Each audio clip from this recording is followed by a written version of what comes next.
Hey guys, welcome back. Breads are my weakness after desserts, of course. Nothing brings more comfort than a freshly homemade bread. The aromas wafting through the kitchens itself are enough to calm a restless mind and break many dice too. These oat rolls are a perfect combination of everyday and gourmet food.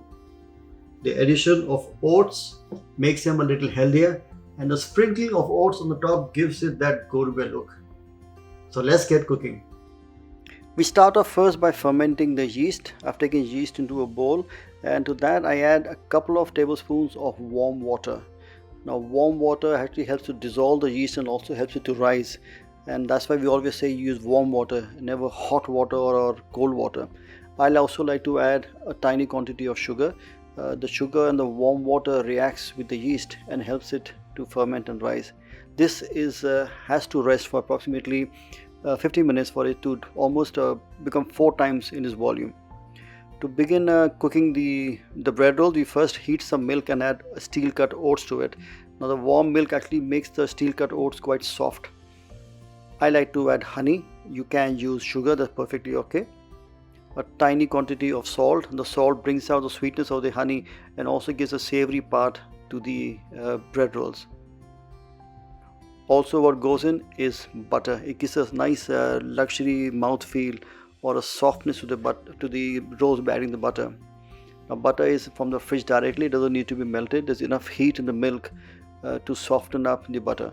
This is going to rest for approximately 10 minutes for the steel cut oats to become soft and absorb all the milk. To make the oat rolls, the flour goes into the bowl and then goes in the yeast mixture.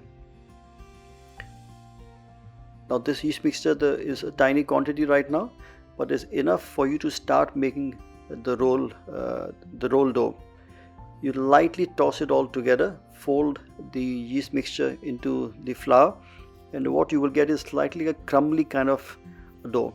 Then goes in our milk, butter, oats mixture into the flour, and you gently fold it together with a spatula. Try and bring all the liquid and the flour together, begins to bind, and then you start using your fingers. You never use a palm of your hand but just your fingers to make the dough.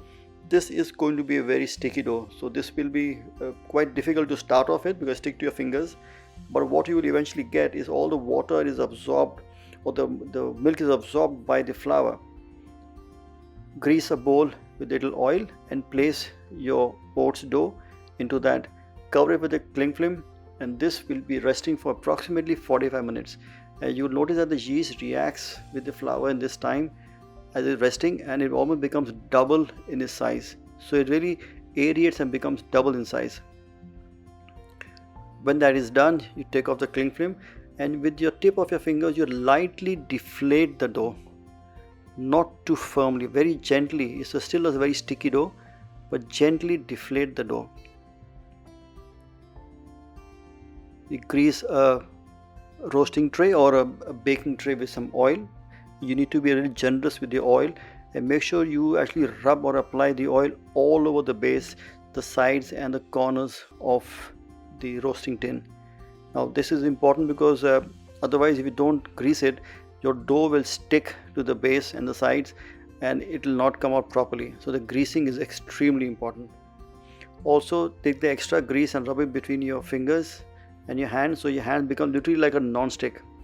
Shape around 9 small dough balls from the dough mixture which you have made. Between your two hands, the fingers and your palm, you shape them into round balls.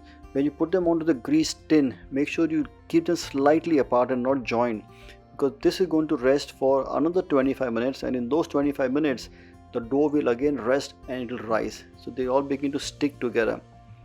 So it becomes like a rack of breads. So 9 pieces in that will all stick together, get a lovely formation of the bread. Once the bread doughs, the small doughs are made, placed into your greased tin, this is then covered with a cling film, and this will be allowed to rest at room temperature for 25 minutes for the dough to rest and to rise. And what you will again see is that it has risen slightly and all the dough balls begin to stick together. So cover with the film and let that rest for 25 minutes.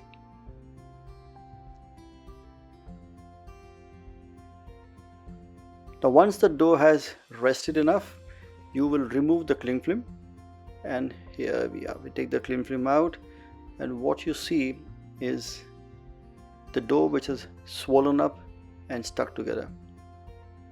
With a brush, apply milk on the bread rolls. This keeps the bread rolls soft and moist. If you don't put a layer of milk on top or brush it with milk, your bread roll will tend to become quite firm. A generous sprinkling of steel cut oats on top. I think it looks very nice when you sprinkle them on top. It gives a very nice rustic feel to the bread and also gives a very nice texture at the end. This goes into a preheated oven at 180 degrees centigrade or 350 degrees Fahrenheit for approximately 30 minutes. And at the end, what you get are these golden, lovely oat rolls.